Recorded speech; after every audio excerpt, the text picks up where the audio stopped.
I think it's getting better with some people. I'm seeing a big awakening going on, and with others, I'm seeing it get worse. It's almost like a parting of the road. Getting worse. Absolutely, it's a parting of the road. I absolutely agree with that. But, I mean, this thing called love, what is it? I mean, we associate love with overwhelmingly physical attraction. And for me, the nearest thing that you can get to real love in its universal sense is friendship. We've so lost the meaning of love that we have to put words in front of it, like unconditional, to explain what we mean. Because if your love is only attraction, well, that will probably burn out at some point, and what happens? The relationship ends, because it's not really based on unconditional love. Friendship is. There's a great line: a friend is the one that walks in the room when everyone else is walking out. Where it doesn't mean you agree with the person, and you don't even agree with what they've done, but you're there for them. Because your love is without condition. And this is the love that exists in the greater reality, the infinite reality beyond this manipulated realm that we experience. It's a love that is without condition.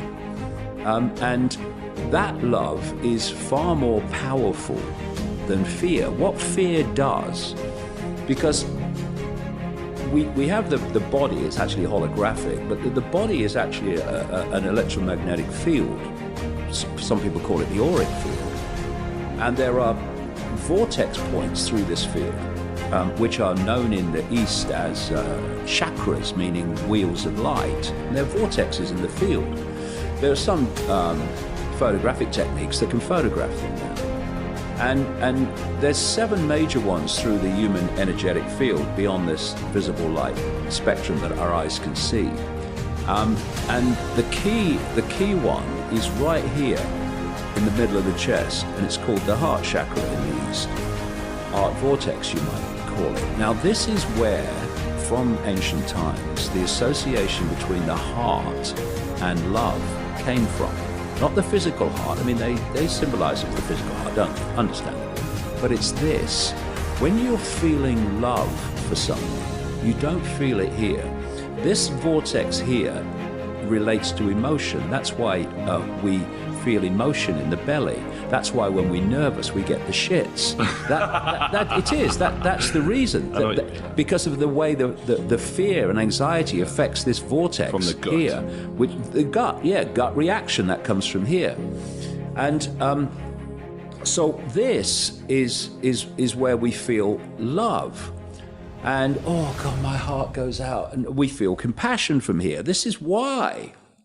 And in most people, the head is the arbiter of perception, and it's the arbiter of action. The head is a very, very limited state. We call it the intellect. We worship the intellect. The intellect is the village idiot compared with this. This is innate intelligence. This is learned intelligence. And when you open your heart, and what fear does is it shuts it down.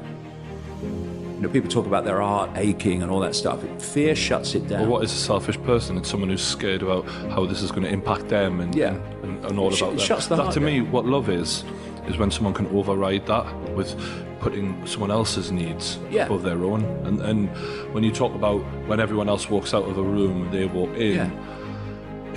There was recently on Twitter a suicide awareness day. Ironically, Twitter would be promoting that, as Twitter's probably one of the worst places for mental health in the world. But you know, it's talking about reach out to someone, tell someone if you're feeling down. And I'm like, you know what we should be giving out advice for? The people who are around those people, because they're the ones who need to fucking step up as well.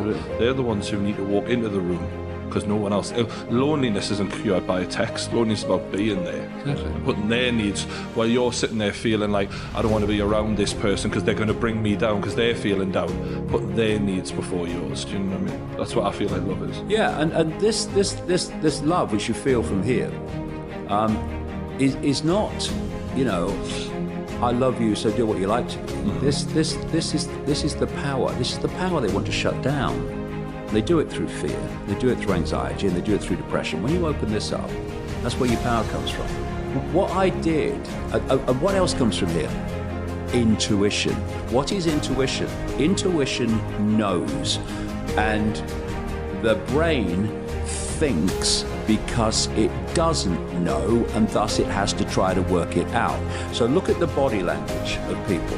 Hold on, I'm thinking. I know, I just know. Look where their hands go. I know, I just feel it. And this is where intuition comes from. And there came a point,